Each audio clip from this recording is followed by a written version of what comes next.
For over 50 years, there's one name that's just loomed over American true crime, the Zodiac. And look, this isn't just a story about murder. It's about a killer who turned his crimes into this terrifying public performance, waging a psychological war against everyone, the police, the press, all of us. And to this day, it is still America's most infamous unsolved case. So get this, these chilling words, spelling errors and all, come directly from the killer's very first decoded cipher. This tells you right away what we're dealing with. This wasn't about money, it wasn't revenge. For the Zodiac, murder was some kind of twisted sport. And the victims? They were just trophies for this bizarre afterlife he thought he was building for himself. All right, so let's set the scene. We're in Northern California, late 1960s. It's a time of huge social change, peace and love. But a series of calculated, unbelievably brutal attacks were about to shatter all of that and introduce a brand new kind of fear into the American psyche. The first confirmed attack, man, it was just cold. Methodical. David Faraday and Betty Lou Jensen, two high school kids, were just parked on a remote lover's lane. The killer pulls up, forces them out of their car, and just executes them. At the time, police had no motive, so they treated it as this tragic but probably isolated incident. They had no clue, absolutely no idea this was just the beginning. And amidst all the mystery and the codes, it's so important we remember the real human cost here. These are the 7 officially confirmed victims, 5 people who were murdered and 2 who miraculously survived to tell their story. These are the names at the absolute heart of this entire mystery. So, things go quiet for 7 months. And then, he's back on the 4th of July of all days. Darlene Ferrin and Michael Mageau are in their car when a man just walks up, shines a flashlight right in their eyes, and opens fire without saying a single word. And then, and this part is just bone-chilling, he starts to walk away, but then he turns back and fires 2 more shots into each of them. And this is where the twisted game really begins. Just 40 minutes after the attack, the killer himself calls the police. In this low, calm, monotonous voice, he takes credit not just for that shooting, but also for the murders of Faraday and Jensen from the year before. He was officially linking the crimes for the first time. Okay, so he's established himself as a serial killer. What's next? He needed a brand name, right? So he starts sending these taunting letters to newspapers demanding they publish his complex cryptograms on their front pages, threatening to kill again if they didn't. And it's right here he gives himself the name that would become infamous, the Zodiac. And we're not talking about some simple kid's code here. His first major cipher, the Z408, used this technique called homophonic substitution. It basically means he assigned multiple, different symbols to the same letter, which is a clever way to throw codebreakers off the scent. He was trying to prove he was smarter than everyone hunting him. But here's the kicker. For all his supposed genius, his first cipher got cracked in just over a week. And you're not going to believe who cracked it.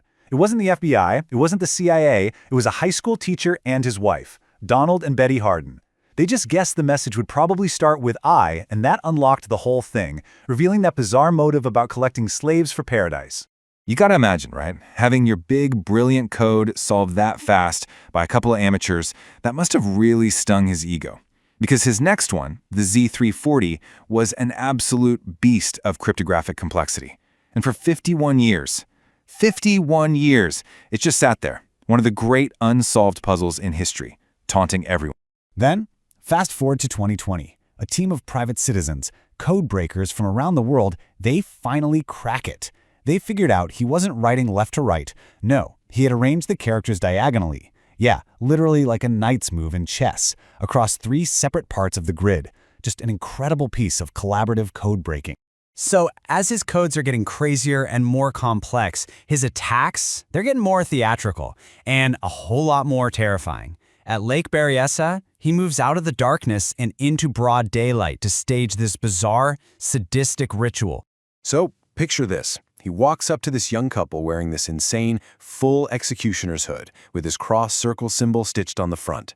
He uses a knife instead of a gun this time, ties them up, and after stabbing them repeatedly, he just calmly walks over to their car. And there, on the door, he writes the dates of his previous murders, like it was some kind of public scorecard of his kills.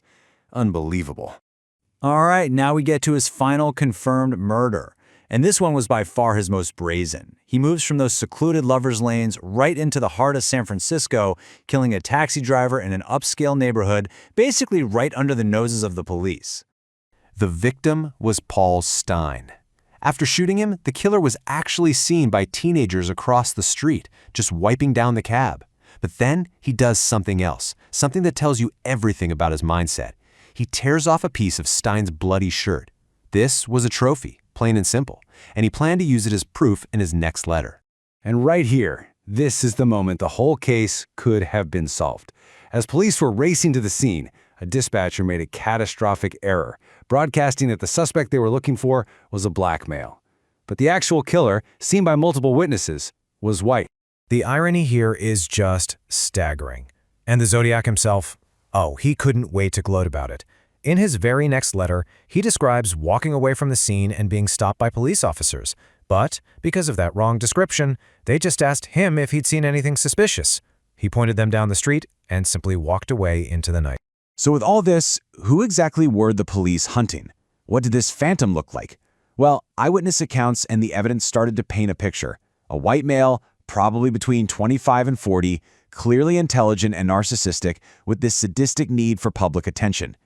There were also little clues, like military-style boot prints and his use of maps, that suggested maybe a military or technical background. I mean, over the years, thousands of names have been thrown around, but really, two have stuck out.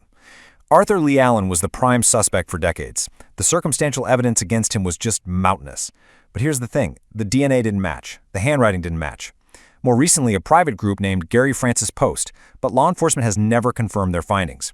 The truth is, we still don't have a definitive suspect. So that's the big question, right? How does a case with so many clues, so many letters from the killer himself, stay cold for more than half a century? Well, the answer's kind of stuck in the past, but the hope for a solution, that lies in the future. You have to remember this was the 1960s, and the Zodiac, well, he basically slipped right through the cracks of law enforcement back then. His crimes were spread across different counties that didn't really talk to each other, and he knew it. He exploited these weaknesses, created confusion, and when you combine that with critical mistakes, he just vanished. But today we have a potential game changer, forensic genetic genealogy. This is the exact same tech that was used to finally identify the Golden State Killer. Investigators can take tiny traces of DNA, maybe from the stamps on his letters, and use public genealogy databases to build a family tree that could lead right to him. It's a total long shot, for sure, but it might be the thing that finally puts a name to this phantom. So, when you look at his codes, we've actually made incredible progress. The two biggest ones, the Z408 and the infamous Z340, they've both been cracked. His main intellectual challenges have been conquered. But there are still these little ones, these short, cryptic messages that are still out there unsolved. Little taunting pieces of the puzzle that he left behind. And that just leaves us with the ultimate question, doesn't it? The killer's whole game was about creating this identity shrouded in mystery. He wanted to be known forever, but only by the name he created. After all this time, will our modern 21st century science finally be the thing that rips off the mask and gives us the one thing he never, ever wanted us to have, his real name?